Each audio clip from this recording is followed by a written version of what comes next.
जो Haryana staff selection commission ने group C के नतीजे डिक्लेयर किए, रिजल्ट जो जारी किए, उससे एक बार फिर ये साबित हुआ कि माननीय मुख्यमंत्री मनोहर लाल ने जो हरियाणा में एक व्यवस्था बनाई थी, बिना पर्ची बिना खर्ची के सरकारी नौकरी, वो आपने कल के नतीजों में देखा है। और हरियाणा के अंदर जो उत्साह का माहौल है, आप गांव में जाएं तो आप पाएंगे, क्योंकि कल से मैं लगातार ग्रामीण क्षेत्र से मेरे पास लोगों के फ़ोन आ रहे हैं, लोग जानकारी दे रहे हैं। एक ऐसा उत्साह, गरीब व्यक्ति का बच्चा जो पढ़ता लिखता था, उसको अपनी योग्यता पे नौकरी प्राप्त हो गई। और एक गांव से मेरे पास फ़ोन आता है, एक व्यक्ति जो दिहाड़ी करता है, उसके 2 बेटे और दोनों पढ़ने लिखने वाले थे। गांव के अंदर सरकार ने 2 लाइब्रेरी बना रखी थी, जिसका उन्होंने उपयोग किया और दोनों बच्चे नौकरी लग गए। बहुत उत्साह है।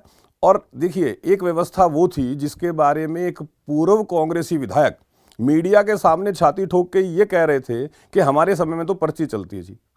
अब एक व्यवस्था मुख्यमंत्री मनोहर लाल ने ये बनाई है कि बिना पर्ची बिना खर्ची के युवाओं को योग्यता पे नौकरी मिलेगी, और वो कल के नतीजों से साबित हुआ है।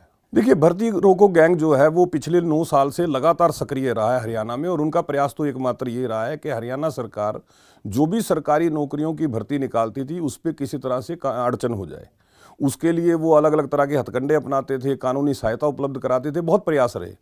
लेकिन एक सुखद पहलू ये है कि वर्तमान सरकार के द्वारा दी गई कोई भी नौकरी कोर्ट ने रद्द नहीं की। हालांकि पहले की हुड्डा साहब की सरकार के दौरान की लगभग 11 नौकरियां कोर्ट ने रद्द की हैं। वर्तमान सरकार ने अगर कहीं ये महसूस किया कि किसी एग्जाम के अंदर कोई नकल हुई या किसी तरह की कोई कोताही हुई, तो सरकार ने ही उसको रोक दिया। लेकिन कोर्ट से हमारी कोई नौकरी रद्द नहीं हुई, और भर्ती रोको गैंग को तो मुंह की खानी पड़ी कल के नतीजे आने के बाद। और कुछ बच्चों ने तो मुझे खुद फोन करके ये बात बोली कि देखिए, भर्ती रोको गैंग ने तो प्रयास किया, लेकिन सरकार की कार्यशैली की वजह से आज योग्य बच्चों को नौकरी प्राप्त हुई है। मैंने अभी जैसे बताया कि एक पिता ने जब बताया कि गाँव में 2 लाइब्रेरी जो सरकार ने खोली हुई हैं, उसका उपयोग उसके बेटों ने किया, क्योंकि वो तो एक दिहाड़ीदार था।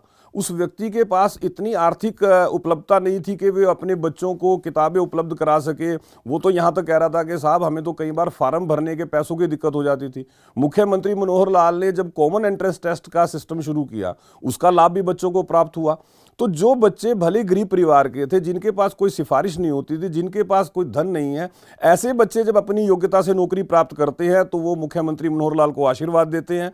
और कल जितने फोन मेरे पास आए, हर व्यक्ति, हर अभिभावक मुख्यमंत्री मनोहर लाल के लिए दुआएं मांग रहा था, फोन पे मुख्यमंत्री मनोहर लाल को आशीर्वाद दे रहा था। और यही व्यवस्था परिवर्तन का एक बहुत बड़ा सूचक है। डिस्ट्रिक्ट सिरसा के अंदर गांव है रिसालिया खेड़ा, उस एक गांव से 38 बच्चे नौकरी लगते हैं कल जो रिजल्ट डिक्लेयर हुए हैं उस रिजल्ट के अंदर। और ये उस गांव के लिए कितना सैर्स विषय है। डिस्ट्रिक्ट जींद के अंदर कल मुझे बाकायदा वीडियो भेजी गई जिसमें लोग ढोल बजा रहे हैं, लोग खुशी मना रहे हैं, पूरा गांव इकट्ठा है, क्योंकि गांव के 6 बच्चे नौकरी लगते हैं इस कल के रिजल्ट के अंदर। तो इस तरह का जो माहौल हरियाणा प्रदेश के अंदर है, उसने बच्चों में एक जोश पैदा किया है। बच्चों को एक विश्वास हो गया है कि बच्चे को पढ़ना है और पढ़ के अपनी योग्यता पर नौकरी प्राप्त करनी है, क्योंकि ये व्यवस्था मुख्यमंत्री मनोहर लाल ने हरियाणा में बना दी है।